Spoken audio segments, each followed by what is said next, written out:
This conference will now be recorded. Before I start today's session, I wanted to make sure is everyone practiced what is Docker, what is container, how to create image, what is volume, what is network, what is compose, and what is container orchestration. Why do we need container orchestration? Is everyone clear about terminologies like what is cluster, what is node, what is service, what is stack?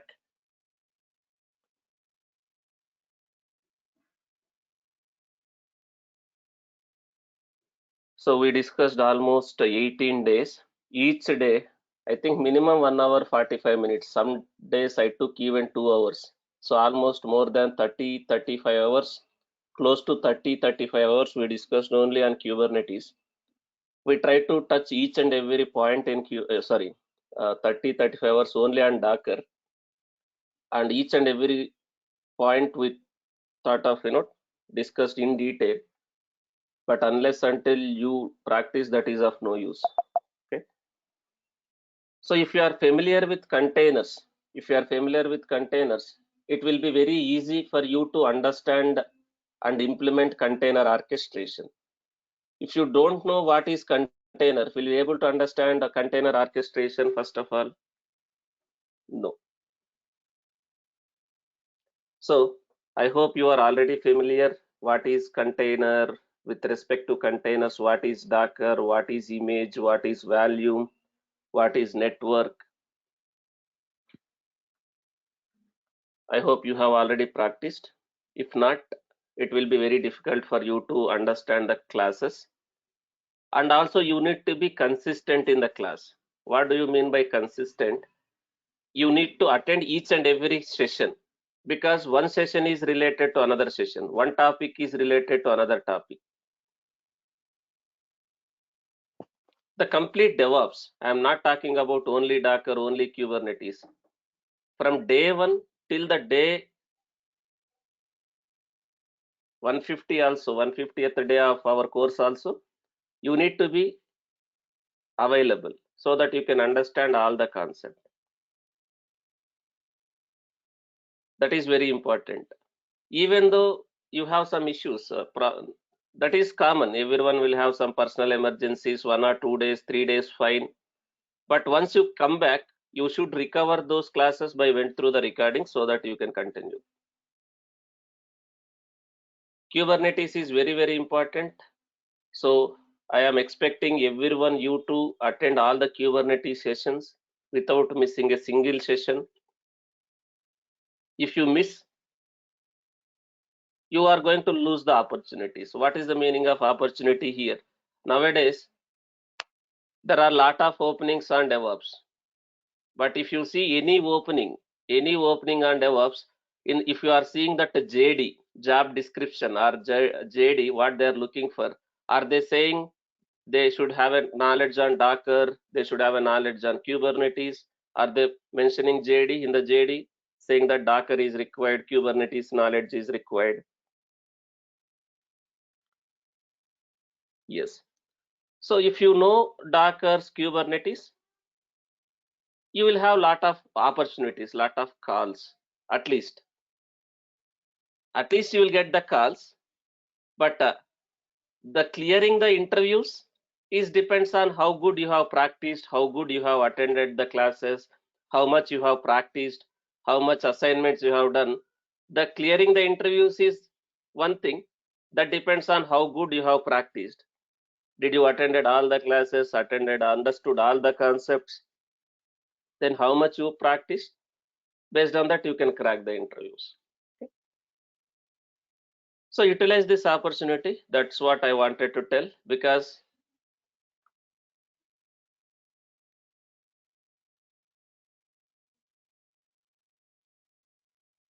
this Kubernetes is very, very important. Abhishek is asking, sir, in the Docker Compose, can you explain what is that parallelism? All those things. Parallelism, as I already told, using Docker Swarm, can I do zero downtime deployment? So I have two replicas. Currently, I have two containers for that service. In my Compose file, I said parallelism 1. Parallelism like 1, delay 20 seconds like this. So when I am updating the image, currently this version of the image is running. I updated my compose file. I am redeploying my stack, this version of the image. So because of this parallelism 1 delay 20 seconds, is both old containers, whatever is running out of this version of the image will be deleted at the same time because of this option? No. So is it going to delete one old container? Is it going to create one new container with this version? Then will it take 20 seconds break? Because your new container may take some time to come up. Can I give here instead of 20, can I give 30, 50 based on your requirement? Delay? Yes. After that, is it going to delete one more old container and create a new container? Because of this, will I able to achieve zero downtime deployment? Without bringing my application down, can I roll out my new version of the application in Docker1? So that is what the settings of that update, config, parallelism, and all those things. Now let's continue with Kubernetes. I don't want to waste much time here.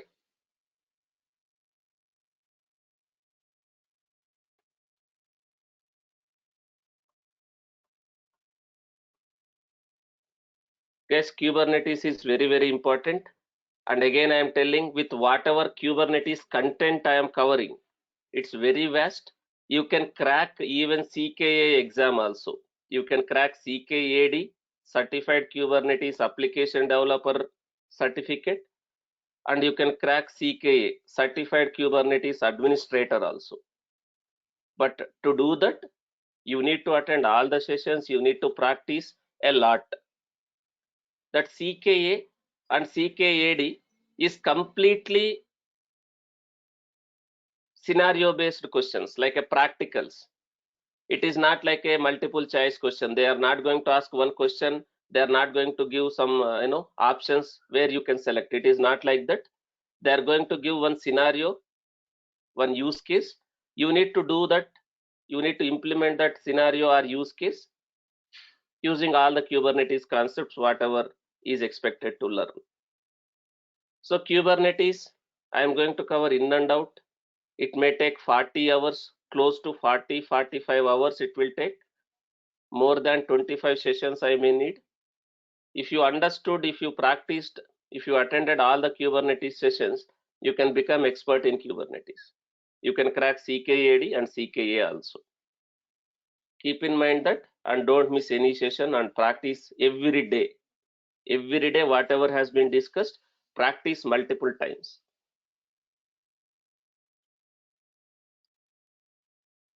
Kubernetes is little difficult. As I already told multiple times, Kubernetes is little difficult. But if you give up, since Kubernetes is very difficult, so Balaji sir, whatever Balaji sir is explaining, I am not at all able to understand what he is explaining. He is explaining some Chinese language, so I am not able to understand. If you feel that if you give up, you cannot learn, even though it's difficult, if you go through, if you practice multiple times, it will be easy for you. So keep in mind that and attend the Kubernetes sessions. It is very, very important. Now you go to any project, guys, 90% of the projects, as I already told, are they following microservices architecture? Is every application is implemented in microservice architecture? Whether they are using Java, whether they are using Python, Node.js, that doesn't matter. They're running, they're developing the applications in a microservice. And if they're running as a microservice, what is the de facto tool which they will use to run those microservices, to deploy those microservices? Containers. Containers.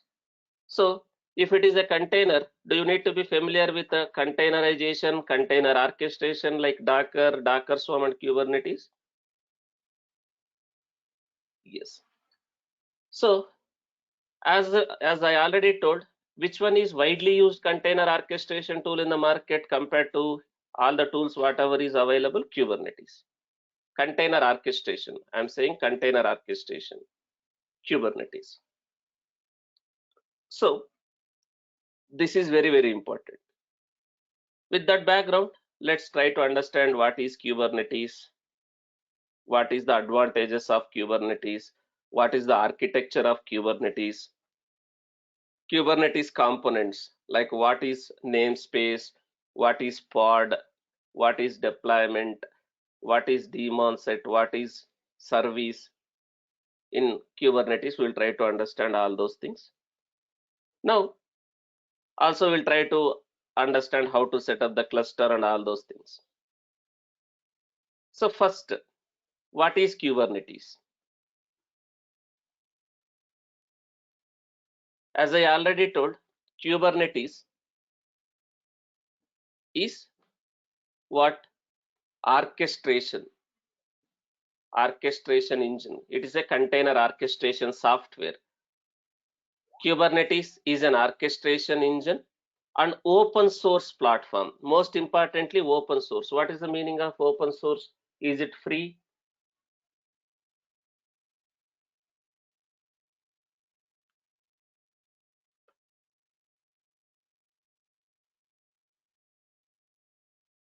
Yes. So it's an open source platform. For what? Kubernetes is an open source and orchestration software for what? For managing containerized applications. For managing containerized applications like managing the containers. Like any other container orchestration software, the responsibility of Kubernetes is what? The responsibilities of Kubernetes, what we can do using Kubernetes. The responsibilities of Kubernetes includes container deployment. Can I deploy the containers? Can I schedule the containers using Kubernetes? Yes. Can I scale and descale? Which means, can I increase and decrease the number of replicas? Yes. And also, can I achieve service discovery and load balancing? Can I achieve that service discovery and load balancing also? Yes. So Kubernetes is not a replacement for Docker. Do you think Kubernetes is a replacement for Docker? No. Kubernetes is not replacement for Docker, but can we consider Kubernetes is a replacement for Docker Swarm? Yes. Kubernetes is a replacement for Docker Swarm. Kubernetes is significantly complex than Swarm. As I already told, is Kubernetes is very simple as Docker Swarm? No. Kubernetes is little complex than Swarm and requires more work to deploy. You need to do lot of things to deploy your application in Kubernetes compared to the Docker Swarm. In Docker Swarm, do I need to just create a service to deploy my application in Docker Swarm? Yes. But here in Kubernetes, there are a lot of things you need to understand.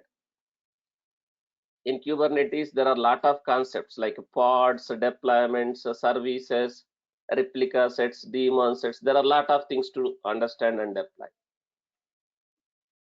So Kubernetes is complex compared to the Swarm, but will it be a very strong? I mean to say Kubernetes is very powerful, very strong compared to Docker Swarm clusters? Yes.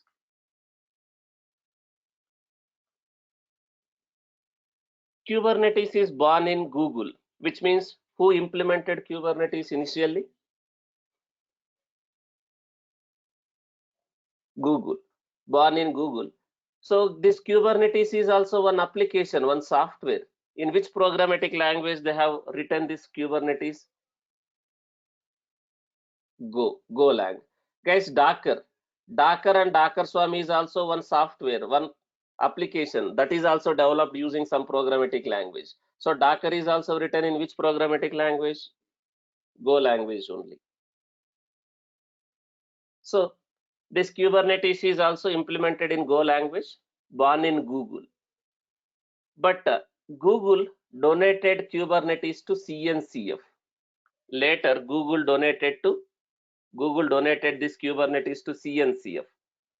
What is CNCF? Cloud Native Computing Foundation. This one, Cloud Native Computing Foundation. So CNCF, Cloud Native Computing Foundation.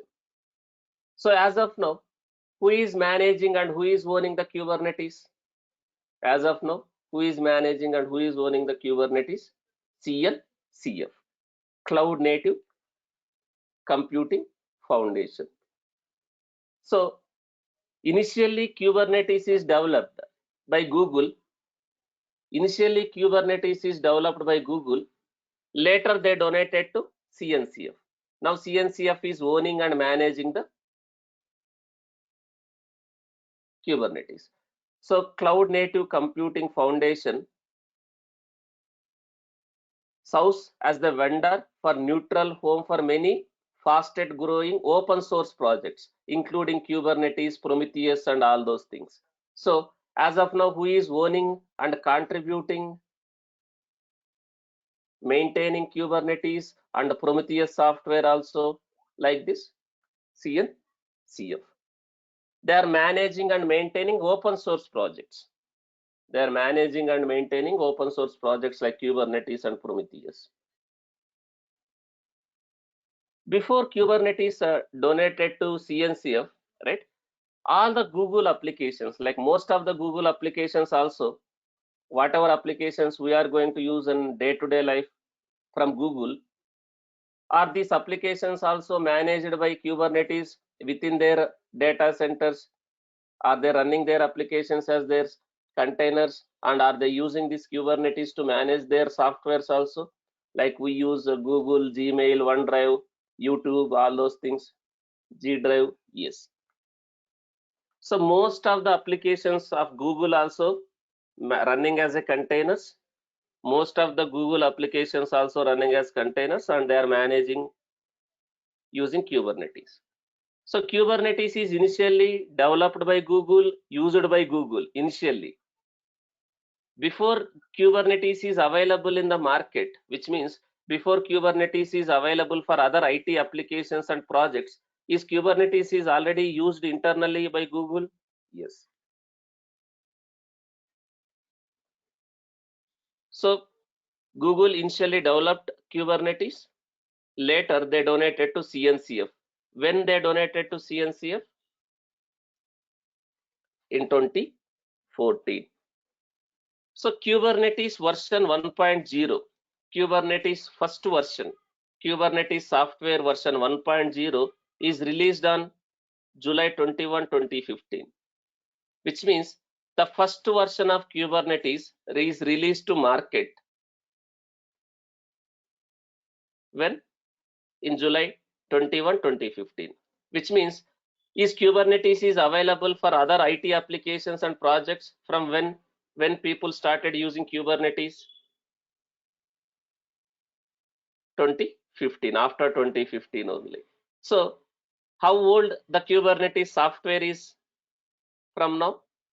For now, like almost 7 years, close to 7 years. Now we are 2022, we are in 2022, which means is Kubernetes is available in the market for last 7 years? Is people started using Kubernetes? Yes. Guys, don't say I worked on Kubernetes in 2013, 2012 like that. If you are already a senior resource, if you're already having experience like 10 years, don't say I worked in Kubernetes in 2013, 2012 like that.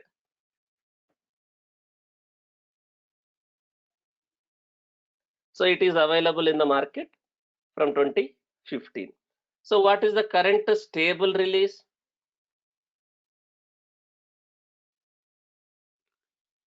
When I documented recently, it is version 1.22.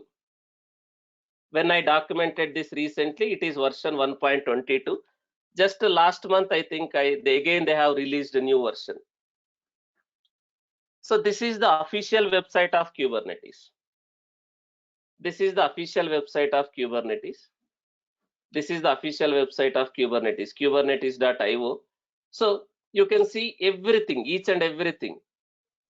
So if you see, they're already planned for which one? They're already planned for which one? Now it is 1.23, already planned for 1.24. So this releases major versions, minor versions. There are two types of things, guys, for any software: major version and minor version. So can I call this as a major release? Like whenever we are changing from 22 to 23, 23 to 24, like that, major. But within 22, like 22.1, 22.2, 3, 4, like that, can I call these changes as a minor releases? Yes. Major versions, minor versions. So if you see current stable Kubernetes version, stable, again, stable is important. Current stable Kubernetes versions, if you see when the release date is, when they released this version 23.5, version 23.5, when they released last month, 16th, right? So these releases will keep on changing, which means how many versions got changed, how many versions of Kubernetes softwares got released within last 7 years. Don't consider this minor versions. Minor versions every month also they may release. Major versions. So how many major versions as of now? From 1.0 to 1.23, which means this is also one software. Did they improved lot of features? That did they added lot of features to Kubernetes from version 1.0 till version 1.23? Did they introduce lot of features to the Kubernetes software? And lot of issues also will be there, bugs, defects. This is also one software. So did they done lot of bug fixes also? If any issues are there in this Kubernetes also, they have enhanced the product, and also they have done lot of bug fixes also. Now this is the current stable release, version 1.23, which means last 7 years 23 releases. Guys, again, sometimes in the interview they are going to ask what version of Docker you are using, what version of Kubernetes you are using. Even though this is version 23, are we going to use this version immediately? Are you going to upgrade immediately? No. As of now, in my current project, we were using version 1.19 only, which means how many versions we are behind to the current version? Four versions behind. But we are planning to upgrade to 1.20. We are planning to upgrade to 1.20. So whenever in the interview also they are asking which version, don't say the latest versions for any software. Don't say the latest version for any software. At least two versions minus two of current version. At least minimum. Why we will not upgrade immediately? Do we need to observe is that version is stable? Do we have any issues in that software? Is there any enhancements they have done? Do we need to verify that first before we just upgrade blindly? Yes. And again, even though you upgrade, will you directly upgrade that versions in the production first? Directly will you do in the production? First, will you upgrade your lower environment clusters like a dev cluster first? You will do the deployments in dev, and will you identify is there any issues with that latest Kubernetes version or Docker version with our applications? Are you going to check the compatibility with your application with that latest version? Yes. If there are no issues reported in the lower environment, will you upgrade in the higher environment one after the other? You will upgrade in QA, where you will perform load testing, performance testing, stress testing, all those things you will perform. If there are no issues observed, then finally in one day, will you upgrade that in a production? Yes. So that is how the process will happen.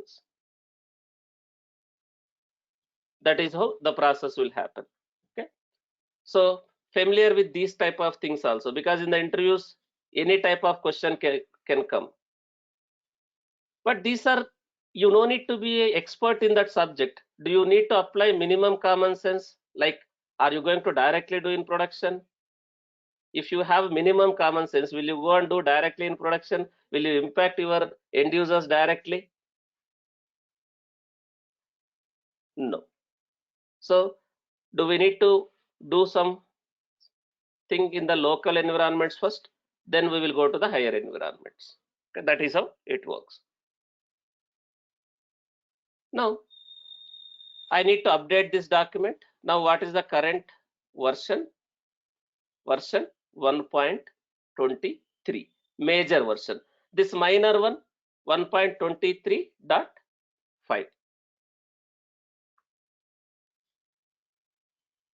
So this is the current stable release.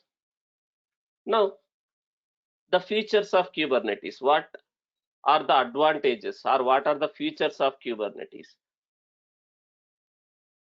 Very simple. Since you already know Docker Swarm, same type of features.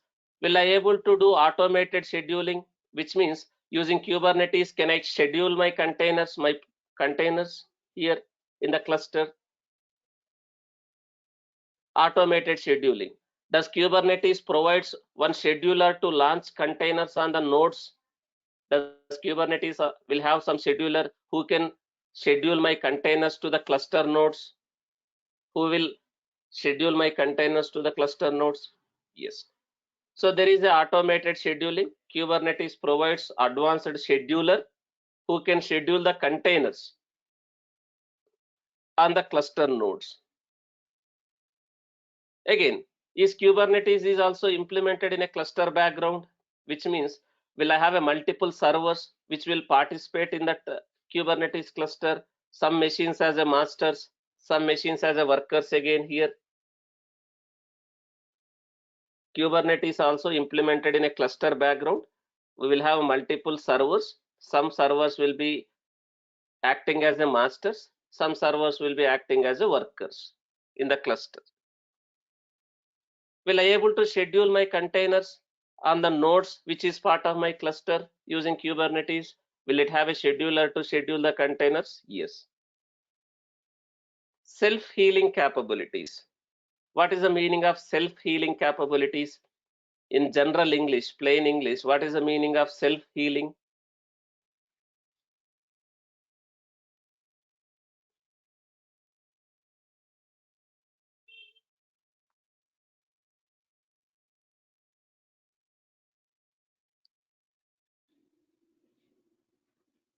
Recovering himself or recovering itself, auto recovery,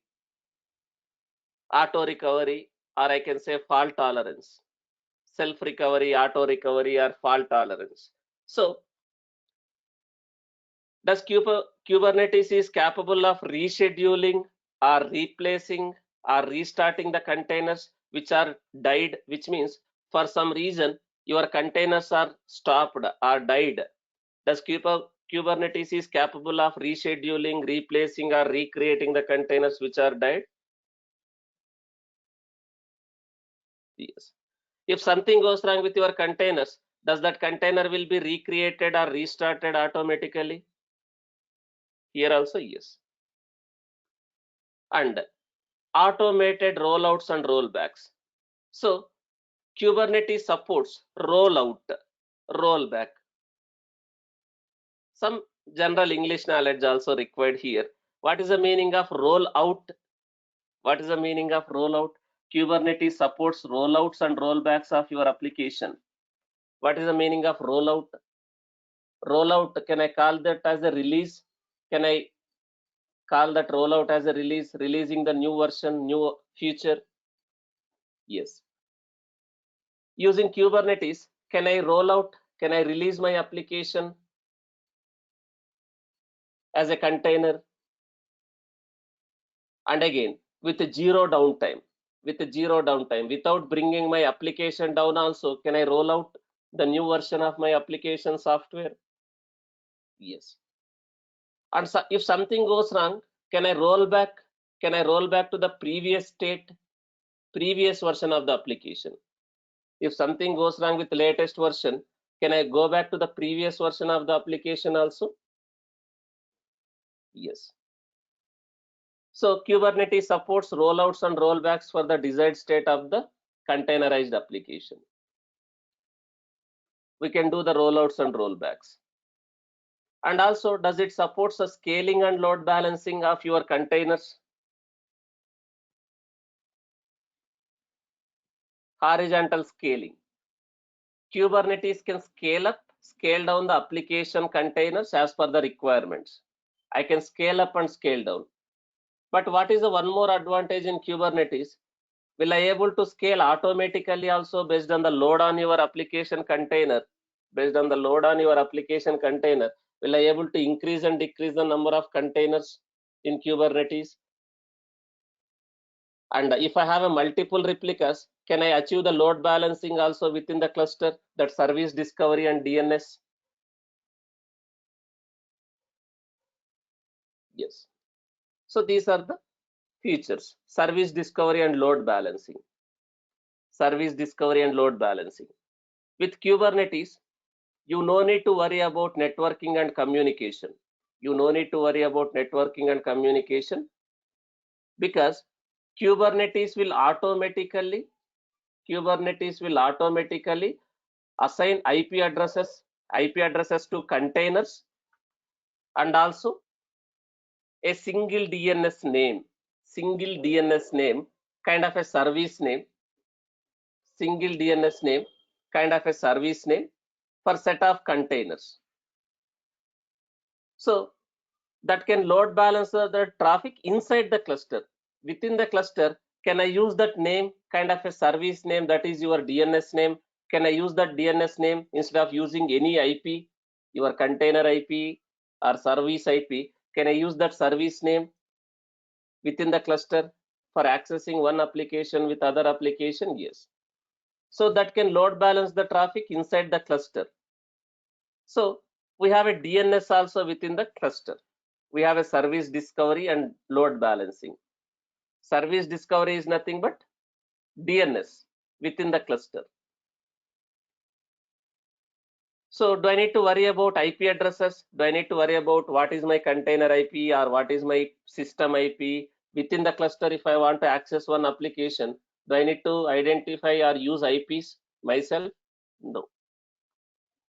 So there is a service discovery and load balancing embedded as part of the Kubernetes. And also storage orchestration. Storage orchestration. With Kubernetes, you can mount the storage of your choice. Using Kubernetes also, are we managing the containers here? Are we deploying and managing the containers here in Kubernetes also? Yes. Suppose I deployed some stateful applications. I deployed some stateful applications in my Kubernetes cluster. If your stateful application containers are deleted and recreated, do you have any data, any state? No. So in that case, do I need to use some storage? Do I need to use some volumes concept here also? Does Kubernetes also support storage orchestration?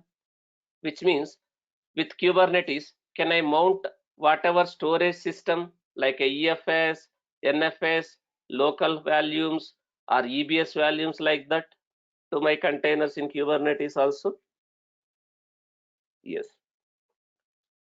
So these are the features which we will get in Kubernetes. But before I set up and install Kubernetes, you need to understand the Kubernetes architecture first. This is very, very important in the interview perspective also. Not only just in the interview perspective, if you want to know how Kubernetes is going to work in the background, this architecture is very, very important. In the interview also, a lot of questions is being asked on this architecture, Kubernetes architecture. Very important, and try to focus here more when I am discussing architecture. As I already told, Kubernetes implements in a cluster computing background. Kubernetes implements in a cluster computing background. So everything works from inside a Kubernetes cluster. Everything works from inside a Kubernetes cluster. Kubernetes implements a cluster computing background. Everything works from inside a Kubernetes cluster. So, as I already told, in general, what do you mean by cluster? What do you mean by cluster? Group of nodes here. So, can I create a Kubernetes cluster? This cluster can be hosted one node acting as a master of the cluster, one node acting as a master of the cluster, and other nodes acting as a workers. But in real time, again, will I go with only one master? So can I have one or more masters? In real time, will I have again one or more masters? Again, in Kubernetes also, what is the recommended number of masters which will be created for high availability? 3. Again, 3 masters is recommended in the Kubernetes also. So I have a masters, I have a workers. But when I am explaining this architecture, we are taking only one master. But even though I have other master, will I have same components in that other master also? Whatever is documented here, will I have the same components in the other master also? Yes. So when we are explaining the architecture, master like this only. Now, what are the components we will be having in the architecture? What components we have in the master? What components we have in the worker? We'll try to understand. Now, this is kind of one circle, like one boundary. Let's consider this is one cluster. Let's consider this is one cluster. So within this cluster, can I have some masters? Can I have some workers? Based on your requirement, you can have n number of workers, n number of masters. So you have some masters.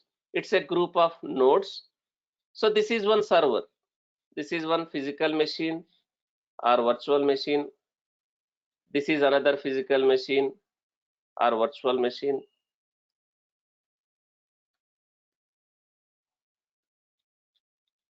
Now, what are the components we will have in the master? What are the components we will have in the worker? That is important. Now, let's try to understand. Now, I am explaining something like this. First of all, I will have an operating system. That is common. That is common. Without operating system, can I install any software? Any software? No. Right? So I will have some operating system. I will have some operating system. But in the architecture diagram, it is not shown, but we will have that operating system.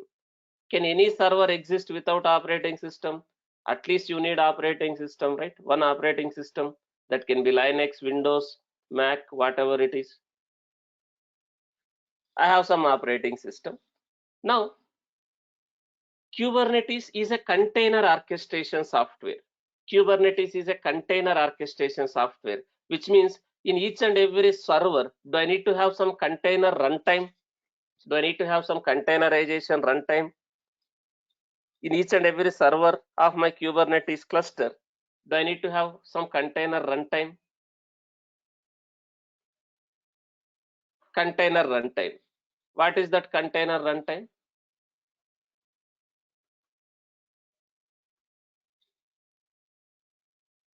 Like Docker, like a Docker. Guys, one more important here. Does Kubernetes supports only Docker? Can I have any other container runtime also, not only just Docker? Can I have any other containerization software also, container runtime instead of Docker? Instead of Docker, can I use any other containerization runtime? like container D, Rocket, CRIO, like that, instead of Docker? Yes. So does Kubernetes supports any containerization runtime? Not only just Docker. Is it going to support other container runtimes also? Yes. But when it comes to Docker Swarm, does Docker Swarm support only Docker? Yes. Now, any container runtime like this. One more shocking news now. It is not a kind of a shocking news. Did you guys heard about one news saying that Kubernetes deprecated Docker? Anyone heard that news? Kubernetes deprecated Docker.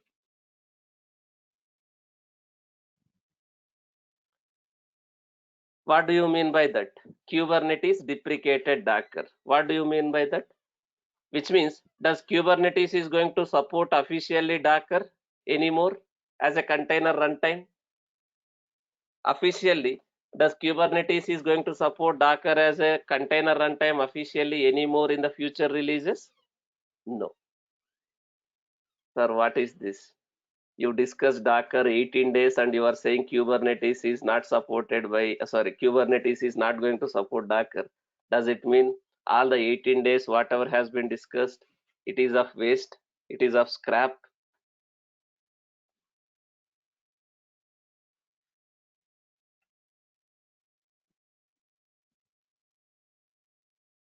Does it mean it's end of Docker? Since Kubernetes is not supporting Docker officially, does it mean it's end of Docker? There is no life for Docker? It is not like that. Still, Docker is a powerful software. Still, Docker is a powerful software. Docker is still powerful software. Even though Kubernetes deprecated Docker, can I still use Docker in my project? Yes. For what purpose? Can I still use Docker in the CI part? Which means, can I using in the CI part, can I use Docker to build my images using Docker? Can I still use Docker to build the images by writing the Docker file? Can I still build my images using Docker? Yes. Can I maintain that images in the registries? Can I maintain that in the container registries? Can I maintain the Docker images? But even though Kubernetes is not supporting Docker as a runtime, now instead of Docker, I can use container D or any other container runtime here. Instead of Docker, I can use container D. That is one more container software. That is one more container software. So even though I use container D as a container runtime, can I still deploy the images whatever created using Docker? Can I deploy that in the container runtime of container D? Can I still run that images whatever images is created using Docker? Can I still deploy that images in my Kubernetes even though Kubernetes is not using Docker as a runtime? It is using container ID as a runtime? Yes. Which means, do we still use Docker? Can we still use Docker? Yes, but only for building and maintaining the images. But you may have a question, sir, whatever images I have built using Docker, is it compatible with other container runtime softwares like Containerd, CRIO, like that? Whatever images I have created using Docker, is it compatible with other container runtime software like Containerd? Yes. How come, sir? How come that is possible? There is one concept or standards, OCI. OCI. There is one standards defined around container formats. Open Standard Container Initiative, or Open Container Initiative, or Open Standard Container Initiative, OCI. OCI. Open Container Initiative. So that is one standards, or let me type full form, Open Container Initiative. So what do you mean by this open container initiative? It's a standards.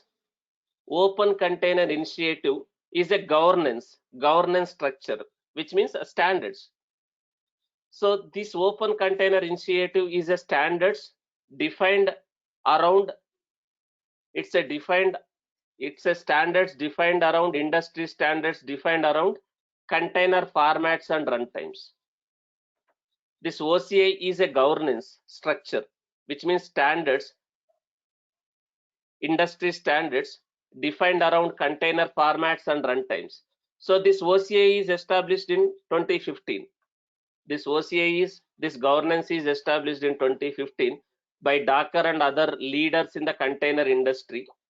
So all the container runtimes are following these standards, which means Docker is also implementing or following the governance, the standards defined by OCI, the container D or CRIO also following the same standards, which means even though images are created using Docker, can I run those images as a containers in the other container runtime? Because all are following the same standards or specifications.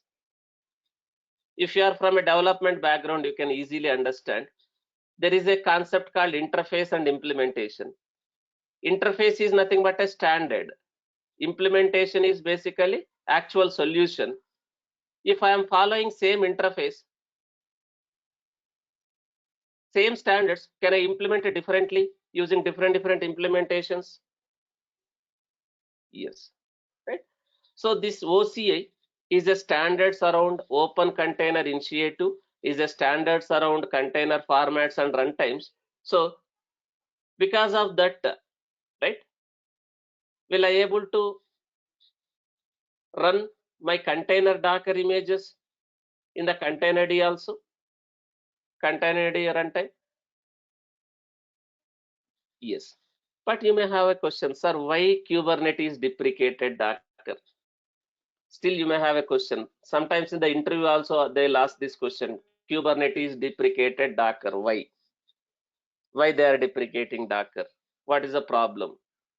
If you see here, there itself they are only saying, don't panic. Before they announce they are deprecating Docker, they are saying, don't panic, don't get tensed. Don't get tensed, nothing will happen. So don't get tense, don't panic. So Kubernetes deprecated Docker. So why they have deprecated Docker? Because Docker is not a container runtime actually. Docker is not a container runtime. Even though we are using Docker, Docker is not a container runtime actually. Docker is lot of wrappers. Docker is having lot of wrappers around container runtime. Do you know Docker is internally using container D? Container D as a runtime.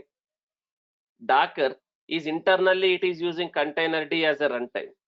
Docker is not a container runtime. It is a wrappers around container runtime, which means it has lot of CLIs, APIs around containers. Docker has very good CLI, very good APIs around container runtime, which means Docker is not a container runtime, guys. So Docker internally is going to use Docker is internally going to use container D as a runtime. If you see, it's a more wrapper around it. So Docker has lot of CLIs, APIs built around container D. Docker is internally using container D. But is it a wrapper of lot of CLI and APIs around that container D? Using those CLIs and APIs, can I manage the containers? Yes. So Docker has lot of components inside it. Kubernetes will support Docker via Docker shim. There is a one more concept called Docker shim. Kubernetes cannot directly support Docker. It has to use one more software called a Docker shim. It is a lot of overhead. it is lot of overhead to Kubernetes.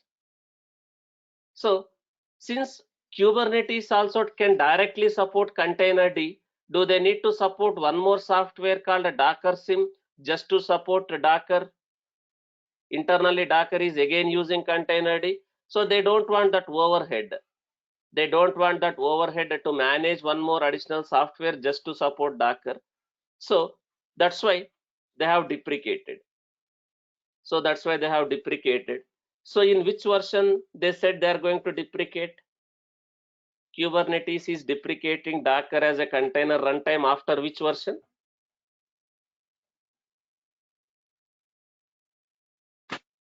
Version 1.20. They are saying they are deprecating, but does it mean I cannot use Docker? I cannot use Docker in 1.20, 1.21, 1.22. Can I still use Docker? Yes, I can still use Docker. Then what is the meaning of deprecating? Is there any official support in the future releases? Any issues arises when you are using Docker as a runtime? Is there any official support from Kubernetes? Are they going to consider those issues and fix the issues? No. Which doesn't mean I cannot use. They are not going to support. If they are not going to officially support again, will you dare to use that software if Kubernetes itself is not supporting that one? Are you going to take that risk and use that container, Docker as a container runtime? No, right? So even though we are not going to use Docker as a runtime, can I still use Docker in the future releases of Kubernetes also? You are not using Docker as a runtime, but can I still use Docker in my build servers? Can I install Docker? Can I build the images? Can I push the images? CI part. When it comes to the deployment, can I deploy whatever images I have created using Docker and a Docker file? Can I deploy those as a containers in any container runtime like containerd, CRIO also? Yes. Is everyone clear? What is the meaning of Docker deprecated? Kubernetes deprecating Docker. Does it mean it's end of Docker? You may thought, sir, why you have explained 18 days? If Kubernetes is not supporting, you wasted my 18 days of time, right? It's not like that. Kubernetes Docker is still powerful tool. We can still use Docker. When I am using containerd, do I have a very good CLIs or APIs around containerd to manage images, to create images? No.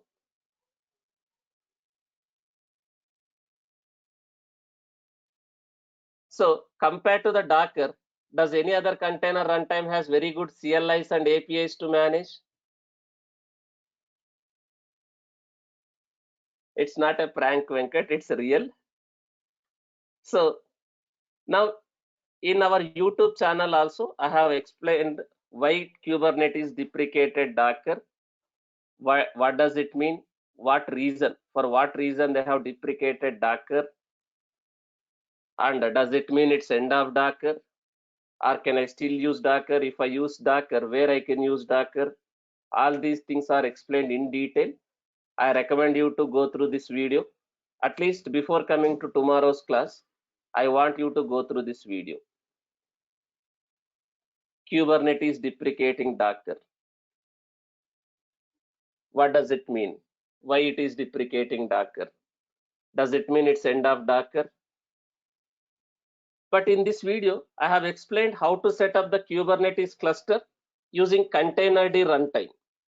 Instead of using Docker as a container runtime, in this video, I explained two things. One is why it is deprecating Docker.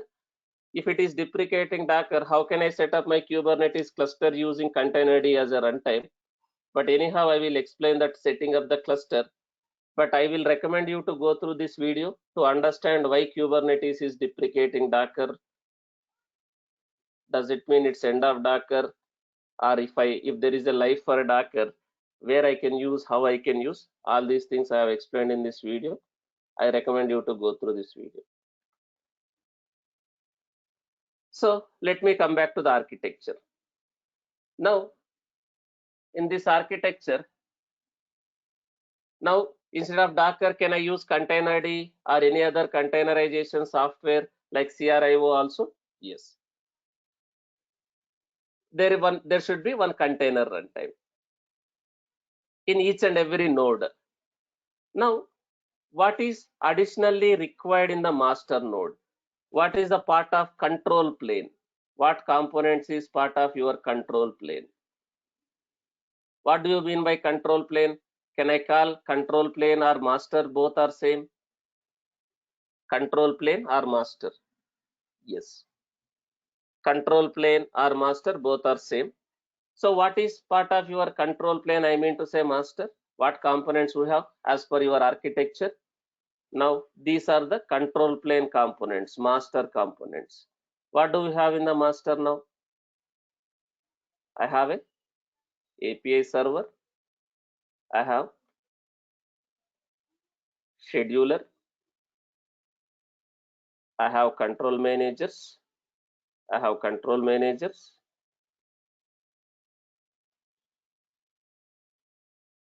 Control managers. And I have etcd. One more component called etcd. So all these components I have as part of my master. That is, we call it as a control plane node or master node. Master node, manager node, or control plane node. Is this control plane node, is this master node is responsible for controlling the cluster, the components of your cluster? Is this master is responsible for managing or controlling that applications in the cluster? Yes. So this is master components, API server, scheduler, control managers, and etcd.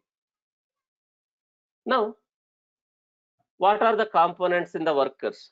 Guys, these type of questions will be asked in the interview. What are the components in the worker? As of now, I am representing here with the Docker as a container runtime. Even though Docker is deprecated, instead of Docker here, can I have containerd or any other container software here instead of Docker here? Yes. For now, I am using Docker, but that can be anything. Now, instead of Docker, can I have container runtime like containerd in the workers? Yes. Now, what components we have in the worker? If you see in the worker, what components we have here? If you see in the worker, we have kubelet, we have kubelet and kubeproxy. You have kubelet and kubeproxy.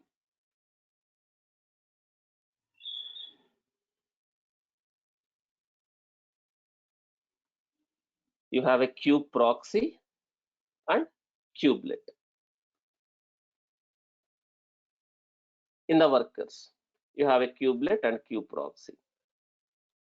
In fact, this kubelet and kubeproxy will be part of master also, guys. In fact, it will be part of master also. But when it comes to architecture, is kubelet and kubeproxy is important compared to the other important components in the workers? I mean to say in the master. So in fact, this kubelet and kubeproxy will be part of master also. But when you are explaining the architecture, does any architecture diagram you take, Kubernetes architecture diagram, will they represent or will they showcase these two in the master? No. But doesn't mean those two are not part of master. Those two part of master also. But when it comes to architecture, instead of this kubelet and kubeproxy, these are very important when it comes to architecture discussion or exploration. Compared to this is very, very important. API server, scheduler, control managers, and etcd. If you see any architecture diagram, Kubernetes architecture diagram,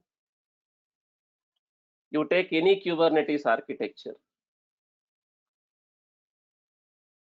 If you see any diagram you open, any architecture diagram you open, if you see this is primary, I mean to say control plane, master, are they explaining here about that kubelet and kubeproxy? Is it documented here? No, which doesn't mean it is not there, it is still there. But is this are important in the master, like API server, control manager, scheduler, and etcd? But when it comes to workers, are they explaining about kubelet and kubeproxy here? If you take anything, any architecture diagram, master, in the master, API server, control manager, scheduler, and etcd. In the workers, you have a kubelet and kubeproxy. You take any diagram, architecture diagram, it will be like that only. If you see this one also, this diagram, in the architecture, in the master, do you have this API server, controller, scheduler, and etcd? In the worker, kubelet and kubeproxy, and container runtime. As of now, that container runtime, can it be anything like Docker, containerd also?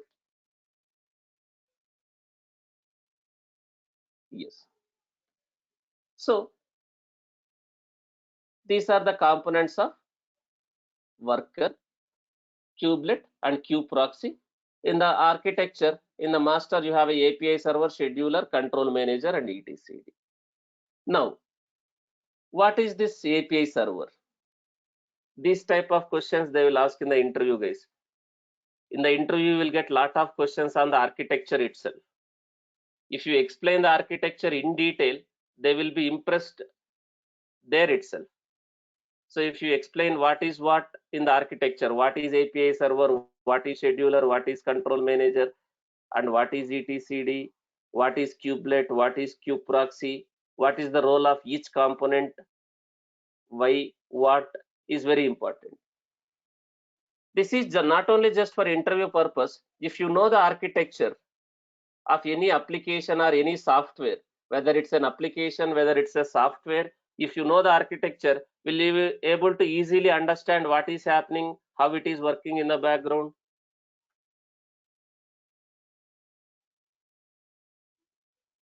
Yes. So here in the master, you have a API server, scheduler, control manager, etcd. In the worker, you have a kubelet, kubeproxy. Whether I have 100 workers, in each worker, do I have a kubelet and kubeproxy? Whether I have 100 worker machines or just two worker machines? Yes. Suppose if I have, instead of one master, if I have a multiple masters, in each master, do I have this API server, schedulers, control managers like this? Yes. So what is this API server? Before I go there, what is the purpose of master node? Before I explain what is API server, what is scheduler, what is control manager, and what is etcd, what is the role of master? We have a master node. What is the role of master? The master node. The master node is responsible for what? The master node is responsible for what? Management of your Kubernetes cluster. Is it responsible for managing the cluster? Cluster. Managing the cluster. What is the meaning of managing the cluster? Is it responsible for scheduling? I mean to say deploying the containers and looking after those containers. If something goes wrong with one container, is it responsible for recreating the containers or rescheduling the containers? And also, if something goes wrong with one of the worker, let's say one of the worker node went down, this node itself is went down, is it responsible for shifting all these containers to other server? I mean to say, is it responsible for looking after that node and rescheduling, recreating that in another server? Yes. So it is responsible for managing the cluster. So is master machine is main entry point for all administrators who want to deploy, or manage the applications in the cluster. Whom should I contact? Do I need to contact the control plane? I mean to say master. Yes. So does it is going to handle the orchestration of pods? I mean to say, is it responsible for looking after the pods and your nodes? Yes. So can I have more than one master? As I already told, there can be a more than one master in one cluster. For what purpose? For fault tolerance. For tolerating the master failure, can I have another master for high availability and fault tolerance? Yes. Now, in Kubernetes, before I explain further, if you see something called pod. Sir, what is this pod? Does Kubernetes will directly manage containers? In Kubernetes, can I directly create a containers and manage the containers in Kubernetes? No. In Kubernetes, you are not going to directly create and manage the containers. Does containers will be wrapped under one concept called pod? Does containers will be created using pods? Does Kubernetes will create a pods and manage the pods? Within the pod, can I have container? Yes. If you see, in Kubernetes, we are not directly managing the containers. Is containers are wrapped under one more concept called pod? Is containers are packed under pods, and are we deploying pods and managing the pods in Kubernetes instead of managing the containers directly? Instead of deploying and managing the containers directly, we are deploying the pods and managing the pods in Kubernetes. But within the pod, what do we have? Within the pod, what do we have? Within the pod, do we have a container? Yes. So what is pod? What is single container pod? What is multi-container pod? All those things I will explain later. But here onwards, I will use a term called pod. Don't get confused what is pod. As I already told, pod is a collection of one or more containers. In Kubernetes, if I want to deploy any container, do I need to create a pod? Can I directly create a container? No. So don't get confused with the terminology called pod. So in Kubernetes, we are going to create a pod. Does pod will have a container? Yes. So don't get confused whenever I am using a term called pod. So if you see in the architecture, I have a master, I have a workers, right? In the workers, can I create my pods, which means can I deploy my containers as a pods? Yes. Now, master node is responsible for that scheduling the pods and managing the pods.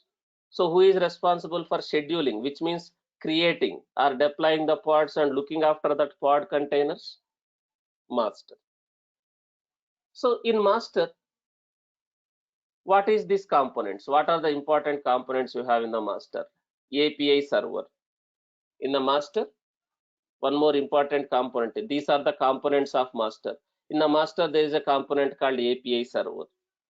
What is API server? What exactly API server will do? What is the whole purpose of API server in the control plane, in the master? So first, before we understand API server, what do you mean by API, guys? What do you mean by API?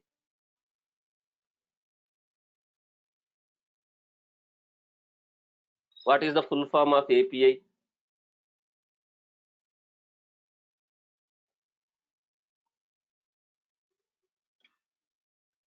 Application Programming Interface, which means whatever you do in Kubernetes, whether you are creating a pod, whether you are deleting a pod, whether you are creating a deployment, deleting a deployment, whatever you do in Kubernetes, is it one API call? Do you need to make some API calls to do anything, in Kubernetes?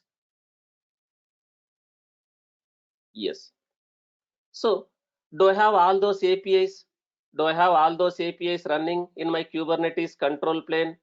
Whatever I want to do is all those services, is all those things is running as APIs as a code in my control plane in the master? Yes. So each and every Kubernetes object is one API. This pod, is also one Kubernetes API. So if I want to create this pod, I want to create some pod in my Kubernetes cluster, whom should I contact, guys? Whom should I contact if I want to create some pods or containers in that pod? Whom should I contact? Do I need to contact master, and again within the master, whom should I contact? Whom should I request? API server. Suppose I want to update this pod or I want to delete this pod also. Then whom should I contact? Whatever I want to do in my Kubernetes cluster, do I need to contact my API server in the master? Yes. So API server, what API server does? API server will interact with API, which means code. Kubernetes is implemented in Go language.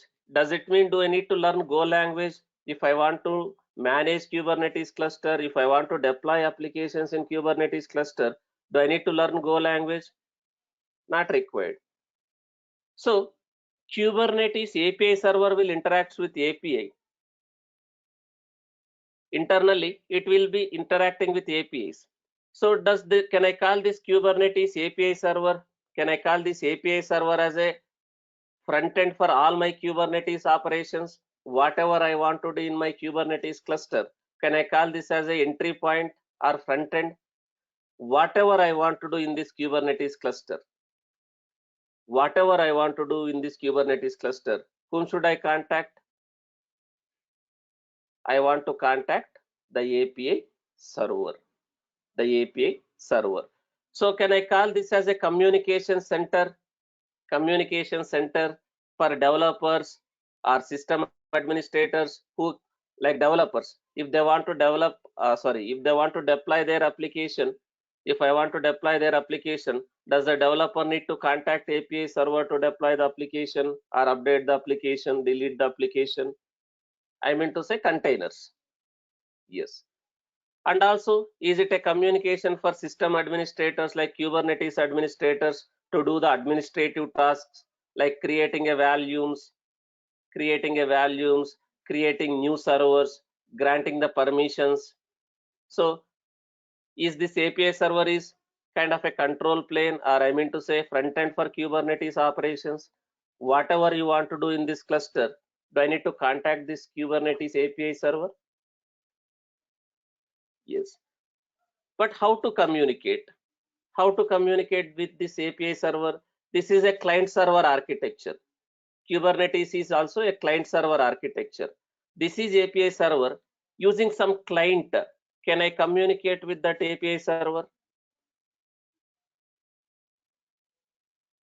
Can I communicate with that API server using some client? So if I want to communicate,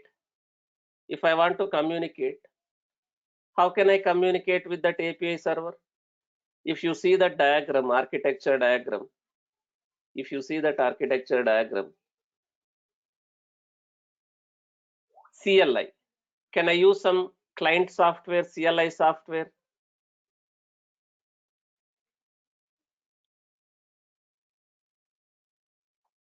What is that client software? That CLI software or client software? kubectl. What is this kubectl? What is this kubectl? It's a Kubernetes CLI. It's a Kubernetes CLI.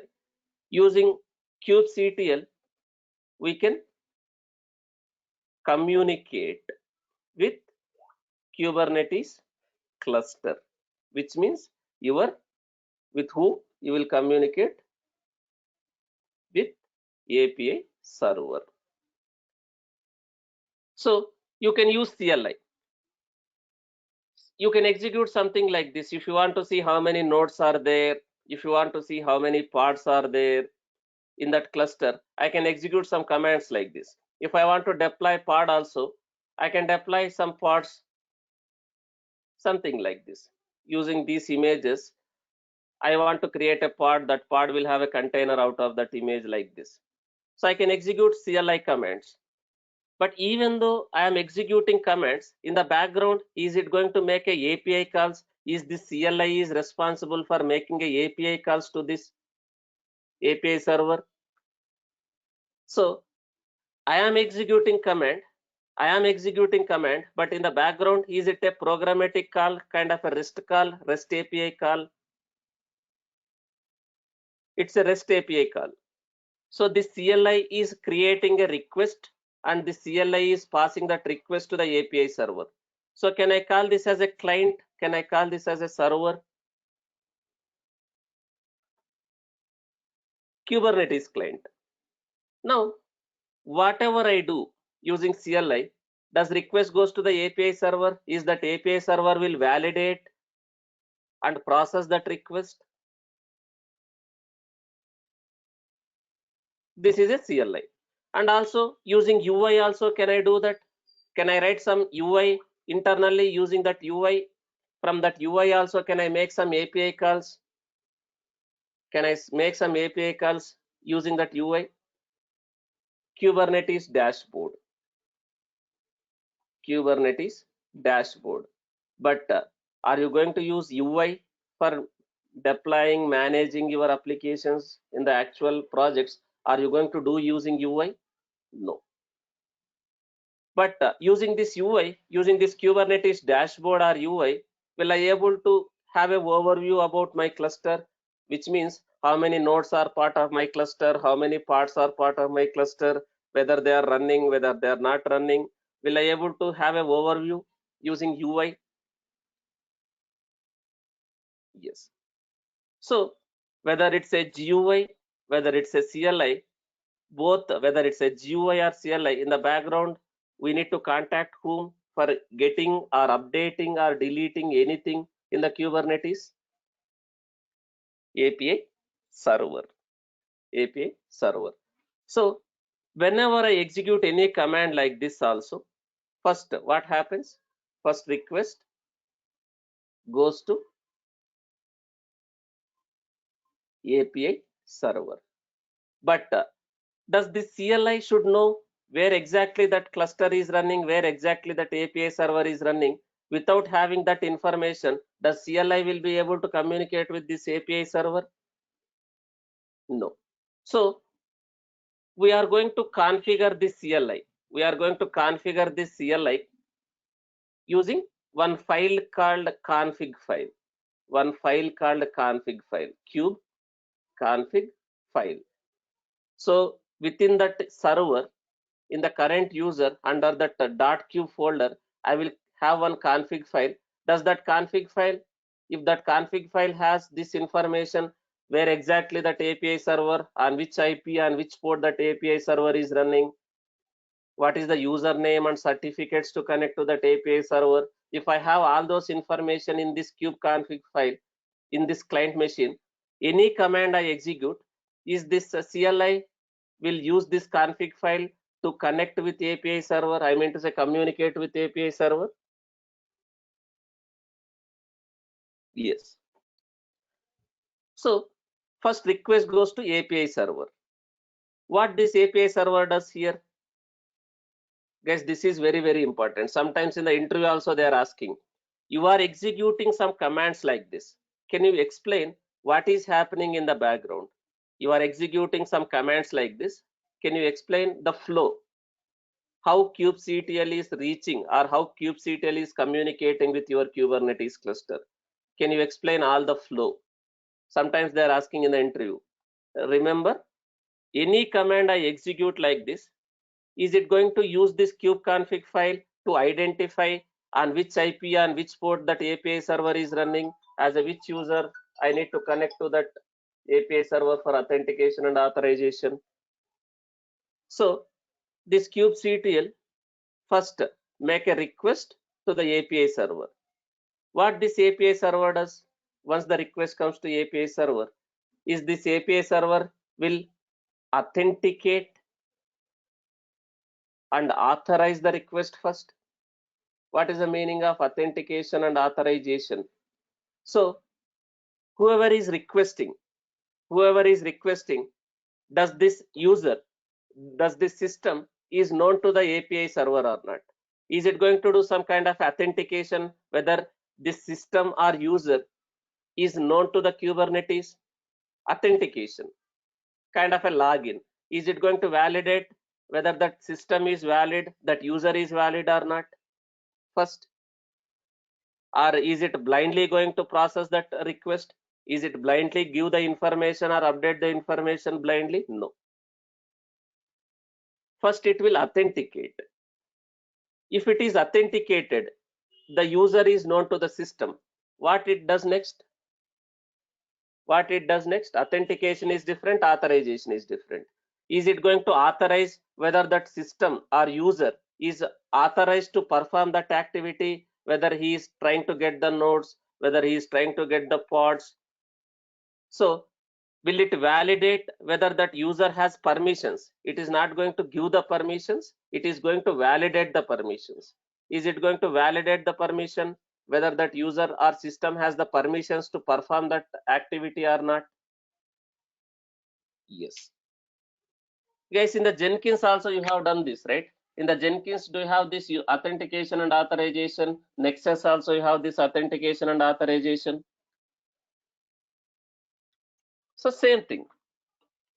Does your API server first will it do the authentication and authorization before it process that request? Whether you want to deploy a pod, whether you want to delete a pod. So does Kubernetes will first authenticate and authorize before it performs that activity? Does API server will authenticate and authorize? Yes. Once authentication and authorization is done, is it going to validate and process that request? It is going to validate and process the request based on whatever you are trying to do. Suppose I am trying to create a pod. I mean to say I am trying to deploy my application. I am trying to create a pod. I am trying to deploy my application. So it is going to authenticate, authorize. If the request is proper, then what it does?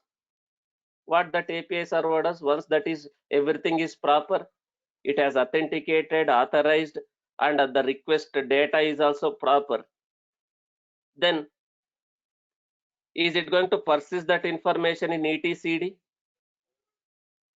It will persist that information in etcd. It will persist the request details.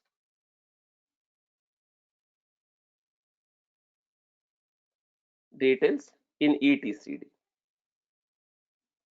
Guys, suppose the authorization is failed, authentication is failed, is it going to return the response back to the client saying that you are not allowed to do that permission, you are not allowed to do that permission, or some kind of error, you are not authenticated or authorized to do that? Yes.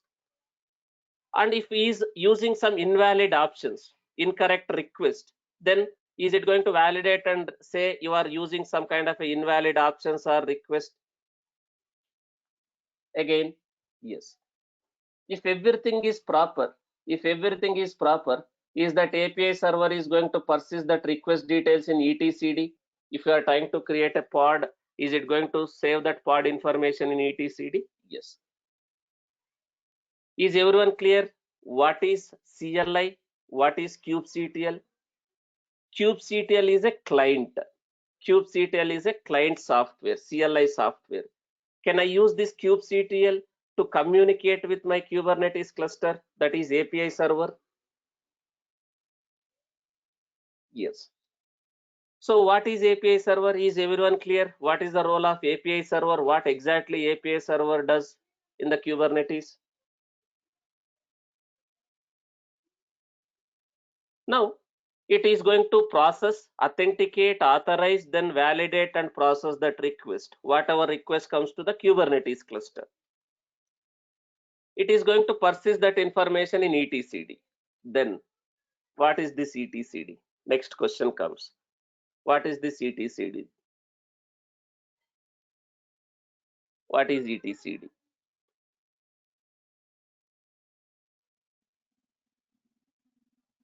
This is very, very important to understand and understand the architecture. What is this etcd? This etcd is a data store. This etcd is a key value distributed data store, kind of a database. Database for what? Is it a database for your applications? Your database, is this a database for your applications, or is it a database for Kubernetes, where it can maintain the Kubernetes information, Kubernetes state?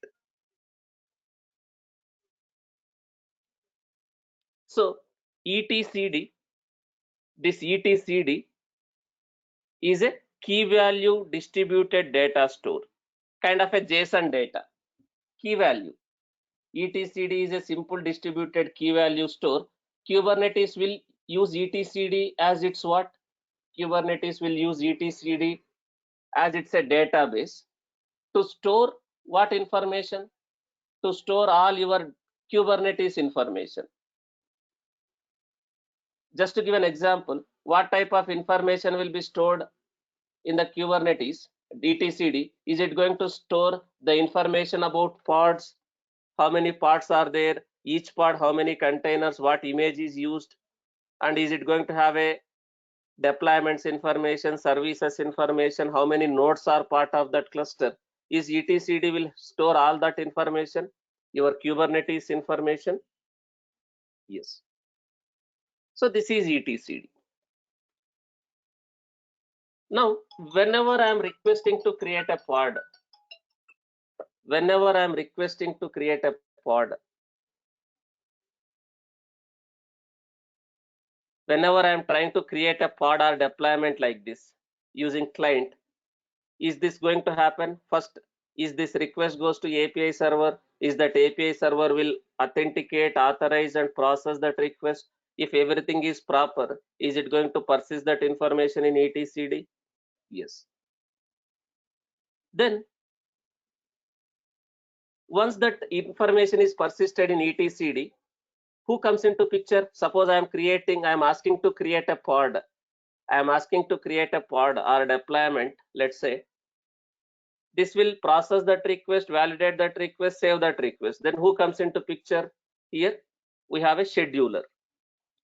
We have a scheduler here. So what this scheduler does? The name itself it is saying is scheduler is responsible for scheduling pods. Is scheduler is responsible for scheduling your pods to the nodes. Is this scheduler is going to verify etcd? Is it going to look etcd? Is there any pods which are in a which are not scheduled yet? Is this scheduler will verify etcd? Is it going to check in the etcd? Scheduler will try to assign nodes to the pods which are unscheduled, which means is this scheduler is going to look after the etcd and it will identify is there any pod which is not yet scheduled in the cluster. So is this scheduler is going to, one second guys, give me 1 second.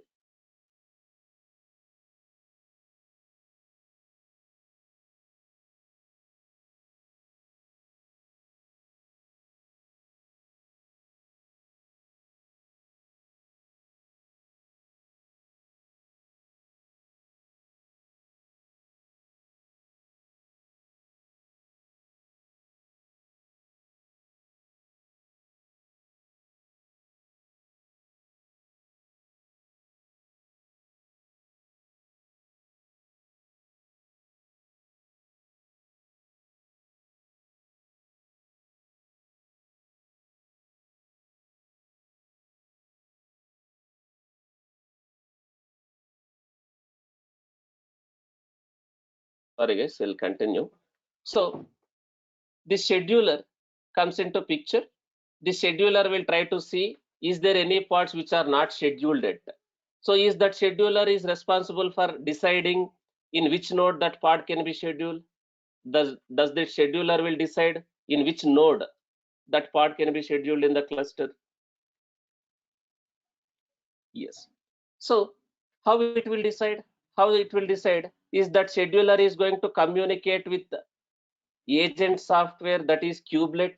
Is that scheduler is going to communicate with one agent software called kubelet, which is running in each and every node? Is this scheduler is going to communicate with this kubelet and identify does this node has enough cpu, enough memory available so that I can schedule that part to this node?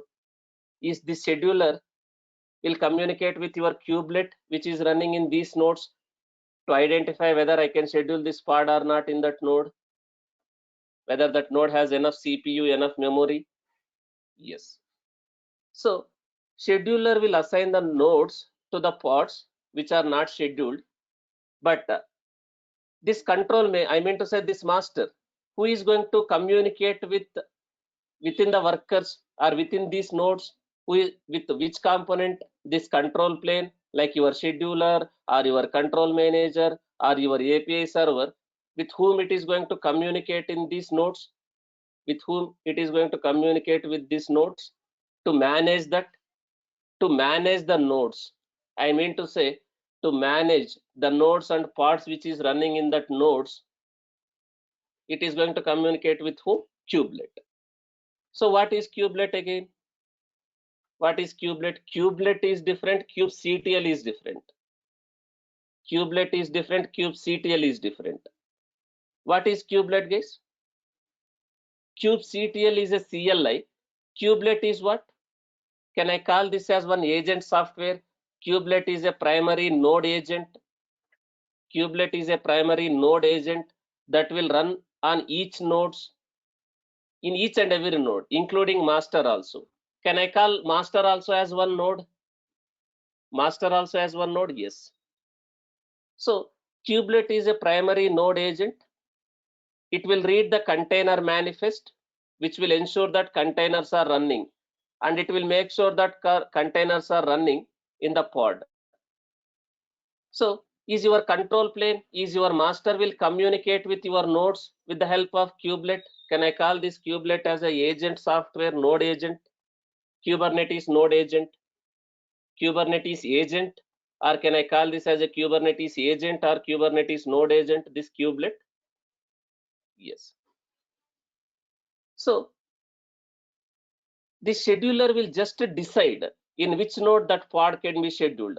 Again, does this control managers comes into picture? Once scheduler decided, right, in which node that pod can be scheduled, does this control managers comes into picture? Does this control managers will communicate with that node agent and ask him to create a container using so and so image? So the pods gets created here in whatever node that is decided. If your pod is created here, pod will have a container. And again, if something goes wrong with these containers or pods, do we have some control managers who is looking after those pods and those nodes? We have a lot of control managers, like a node control manager, replication control manager, deployment control manager, like this. We have a lot of control managers. Suppose I created a replication controller. Is this replication control manager will look after your replicas? If this replica is not running, is this replication control manager again will replicate that in some node or same node? Yes. And we have a node control manager. If something goes wrong with this node itself, does this node control manager will do something?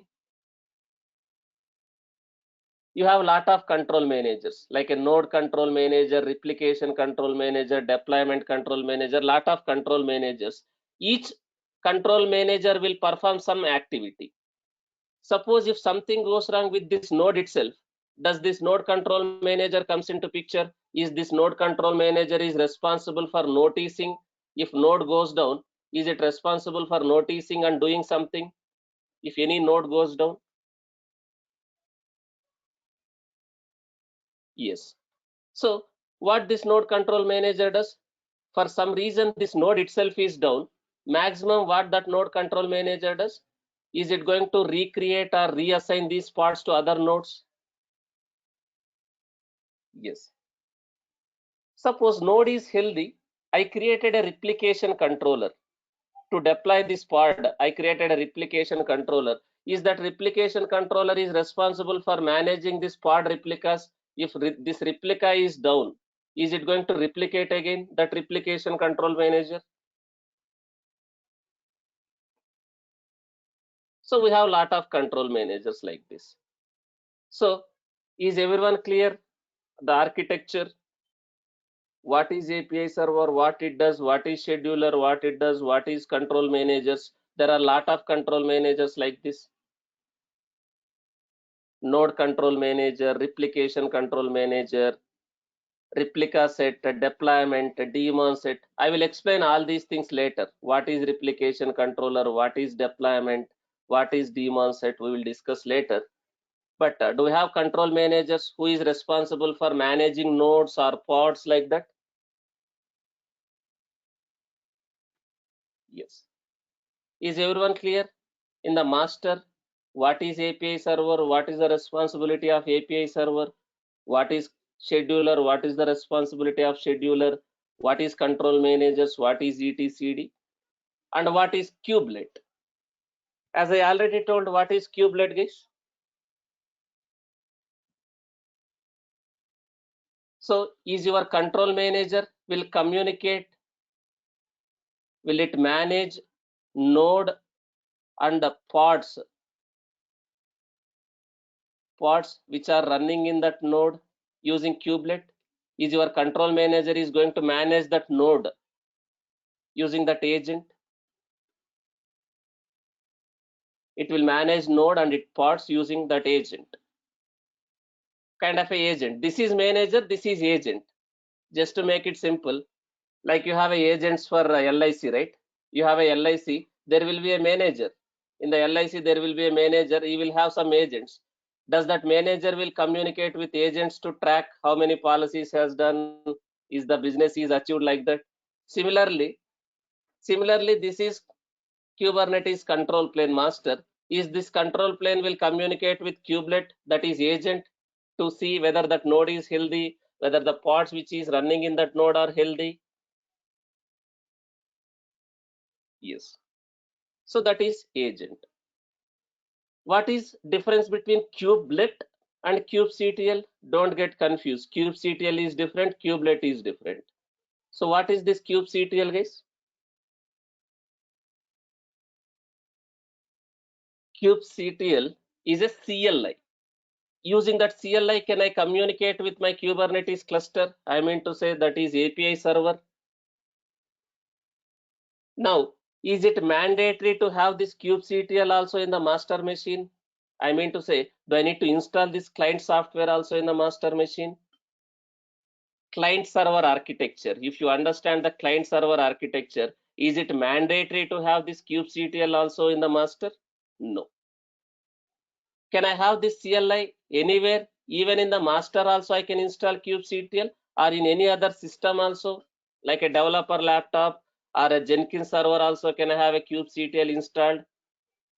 And if I have this config file, if I have that Kubernetes config file in that system, even though kubectl is in Jenkins server, if I have that kube config file, even though I execute kubectl commands here, is it going to communicate with that cluster and do the operations?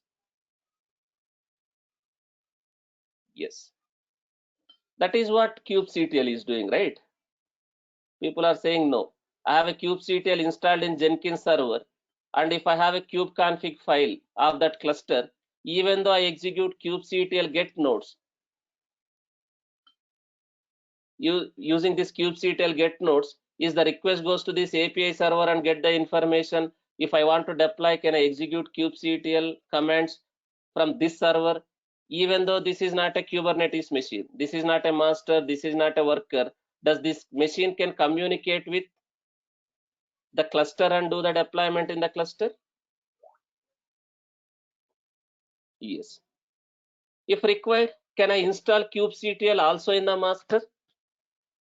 Yes. Without installing in the master also, can I have a kubectl in a separate machine?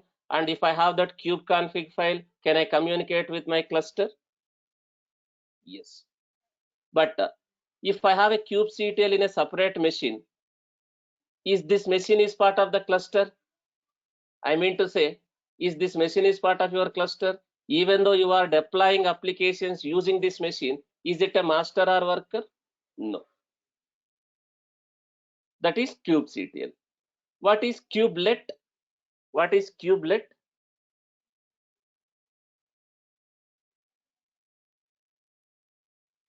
Kubelet is an agent, node agent. Now, is everyone clear, guys? What is container runtime? What is API server? What is scheduler? What is control manager? What is etcd? And what is kubelet? And what is left in the architecture? One component left in the architecture. What is that left? We need to discuss kube proxy. Kube proxy. What is that proxy? The name itself, it is saying proxy. It's a networking proxy. It's a networking proxy. So if I want to access the containers which is running in my Kubernetes cluster, I want to access these applications, these pods which are running in my Kubernetes cluster, within the cluster or outside the cluster, if I want to access, with the help of whom I can reach the containers, the applications or the pods which is running in my Kubernetes cluster, with the help of kube proxy. So that kube proxy is a networking proxy. Kube proxy enables Kubernetes service abstraction. It is going to maintain the networking rules on the host. It is going to perform the connection forwarding. It's a networking proxy. So kube proxy will maintain network rules on the nodes. It is going to maintain those network rules on the nodes. Does these network rules will allow us to communicate your pods inside the cluster or outside the cluster? What is the meaning of inside the cluster? Suppose I have another pod, another application running in my cluster. If this application want to communicate with this application, can I call this as an inside cluster? I want to access this one from this one. Can I call that as an inside cluster? Yes. Suppose if I want to access from outside the cluster from separate machine, can I call this as an outside cluster from this machine or system? I want to access this one. Can I call this as an outside cluster? Yes. So if I want to access inside the cluster or outside the cluster your applications, who is going to help to access those pods within the cluster or outside the cluster? Kube proxy. So it will help us to have a network proxy. It will help us to have a network proxy in Kubernetes, right? So there is a separate concept here, guys, service. There is a separate concept called service, Kubernetes service. So we can do that using service. I mean to say, I can access this application within the cluster or outside the cluster using service by creating a service. Service is a logical concept. Service is a logical concept, but the actual work will be done by whom in the background? We are creating a service to access that application, but in the background, who is going to do the actual work? Service is just a logical concept. The actual work will be done by your kube proxy. Is everyone clear on the architecture? If you understand this architecture, you can understand Kubernetes very well. In and out of architecture, I explained. This is very, very important. Sometimes in the interview, they are going to ask, you are executing some kubectl commands. What is happening in the background? Is request is going to API server? Is API server is doing this? Scheduler is doing something? etcd is doing something? Kubelet is used for some purpose. Kube proxy is used for some purpose. Is everyone clear? The Kubernetes architecture. Today we covered only architecture. Tomorrow I am going to explain how to set up this cluster. We are going to set up the Kubernetes cluster tomorrow. So can I set up Kubernetes cluster in any kind of infrastructure, whether it's an on-prem infrastructure, whether it's a cloud infrastructure? Can I run my Kubernetes anywhere? Suppose my company, my application is using data center, their own data centers. Can I run my Kubernetes in data center, or can I run Kubernetes in the cloud also? Yes. So tomorrow I will explain how to set up the cluster. Today only architecture. This is very, very important. Now today you need to go through one more video. Kubernetes deprecating Docker. But don't set up the cluster. Here I have explained how to set up the cluster also. Anyhow, I am going to explain tomorrow. Don't set up the cluster, but just understand why Kubernetes deprecated Docker, and also try to go through today's session one more time and understand the architecture. Tomorrow, I am going to continue with setting up the Kubernetes cluster. Thank you guys. That's it for today. Have a great day. We'll see you tomorrow. We'll set up the Kubernetes cluster. Thank you.